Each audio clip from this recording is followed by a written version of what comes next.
So,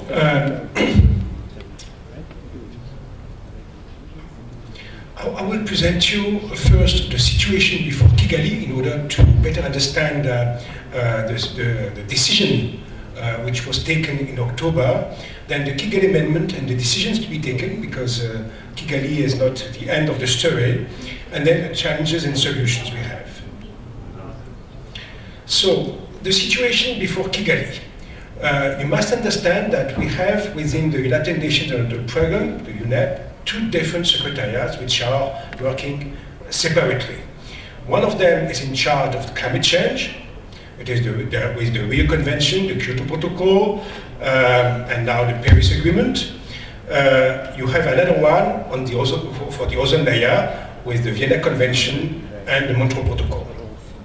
So CFCs and HCFCs are included in the Montreal Protocol because they are ozone depleting substances, but also because the Montreal Protocol was implemented before the Rio Convention, and HFCs, and also as well as CO2 or methane, for instance, are included in the Rio Convention and now in the Paris Agreement. So the ozone layer is recovering thanks essentially to the phase out of CFCs. So mainly the problem is the banks of these substances. As you know, the global warming potential of HFCs is on an average similar to HCFCs. So HFCs are also essentially used for refrigeration and air conditioning, and also for farms, as well as HCFCs. They progressively replace them. They are also short-lived climate pollutants. The Montreal Protocol is a success. The Montreal Protocol tools are efficient. And at the contrary, climate change tools are still to be established. Even after the Paris Agreement, we still don't know exactly how we will handle that issue. So the proposal since 2009, with various amendment proposals, was to continue to count HFC emissions within other greenhouse gases emissions, within the UN framework of climate change, but we will use the Montreal Protocol tools to reduce these emissions. And you have the Paris Agreement in December 2015. Now all the countries had to present their national plans to reduce their greenhouse gases emissions. And because of that agreement, because of a lot of negotiations and discussions, we had the Kigali Amendment to the Montreal Protocol, which was based on the various amendment proposals proposed since 2009. So you have here a very simplified table presenting the Kigali Amendment. In reality, it is a little more complicated because we have still, as well as in the Montreal Protocol, you have two kinds of countries: A2 countries, which are developed countries, A5 countries, which are developing countries. But this time, even within A2 countries, we have slight differences for 5 countries: Belarus, Russia, Kazakhstan, Tajikistan, and Uzbekistan. The starting years are a little different than the other ones, but you have the schedule on the table for the other ones, the other developed countries. We have, and it is very important regarding the developing countries, we have 2 kinds of countries. Most of them will freeze their production and consumption of HFCs in 2024, and the end point will be in 2045 with 80%, is different than 85% for developing countries in 2036. And some countries, which were the more reluctant countries to reach the agreement, they obtained a little more time to do it, between 2028 for the freeze and the end point in 2047. So these countries, the Group 2, are the Gulf countries and also India, Iran, Pakistan, Middle East countries. So you must know that these negotiations in October was very difficult, even if everybody thought that we should and we could reach an agreement because there was no more big opposition on the principles. The overall approval was obtained after a night of negotiations, but we now have to ratify the amendment. So it could take some time, but I'm sure that it will take place, so we don't have to wait until the ratifications of all the countries to start to implement the various measures which are necessary. It was not possible because of the difficult negotiations to decide and implement a lot of proposals which were made this year. The main problem, which is still not solved, is the financial problem, because first, unfortunately, we will have more money than the current multilateral fund, which is the fund dedicated to ODS. There will be probably also some links between the money which will be dedicated to climate change and the money which will be dedicated to the Montreal Protocol, and also within the multilateral fund, all the current rules will have to be modified in order to take into account the energy efficiency, the priorities of the sectors within the various countries.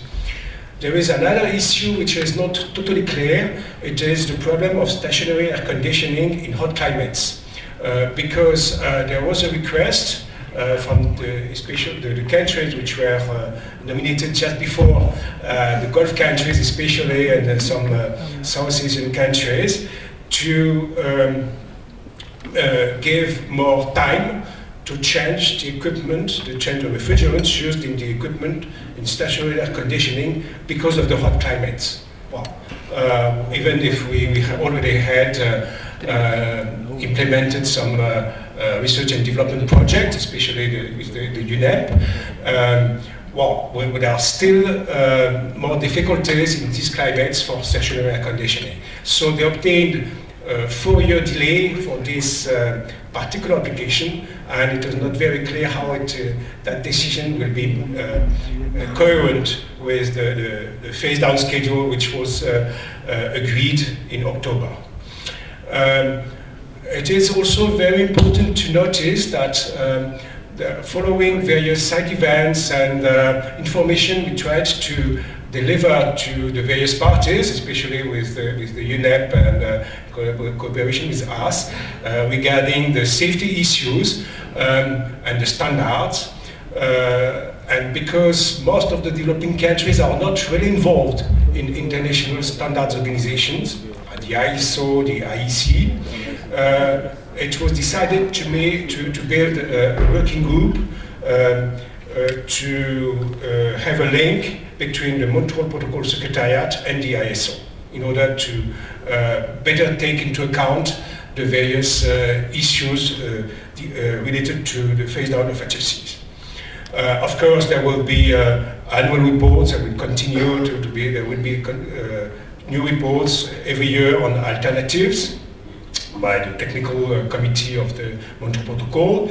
And in my opinion, it will be very necessary to follow and eventually modify the national phase-down plans, the phase-out plans of HCFCs compared to the new phase-down plans of HFCs, because it is, of course, there are some consequences, and you cannot have two plans which are totally different. So there will be a lot of work at an international level and also at national level. So what are the challenges and solutions? First, as I already explained in previous presentations, there are increasing needs in refrigeration because of the needs of health and the food losses, because also on the increasing energy demand in air conditioning, there will be increasing needs and thus increasing capacities, especially in developing countries, in any case. And the first problem is to ensure the sustainability of the new equipment which will be implemented in all these countries. Secondly, The energy consumption of radio equipment, including air conditioning equipment, must be reduced, or we should use renewable energy, and of course some of them are related also to refrigeration, such as heat pumps or solar energy. According to our latest estimation, 17% of the worldwide electricity consumption is used in refrigerated equipment, including air conditioning. And it represents a certain cost. There are lack of energy infrastructures in a lot of countries, and there is an indirect global warming impact because of the electricity consumption. And thus, it is important that financial and regulatory initiatives in the field of energy must accompany those regarding HFCs. There will be financial and regulatory initiatives in the field of energy because of the Paris Agreement on climate change at an international level and at national levels, and thus it is very necessary to have a coherent schedules.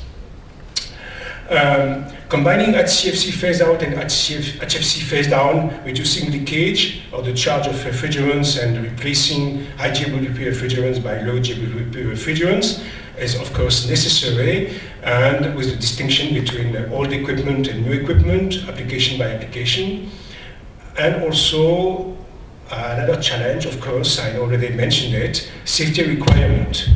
We have to adopt safety regulations and standards, since low GWP refrigerants bring higher risks in matters of safety. And it has consequences, once again, at international and national levels. At an international level, first, we have to continue to adapt new standards, especially for the equipment related to A3 and A2L refrigerants.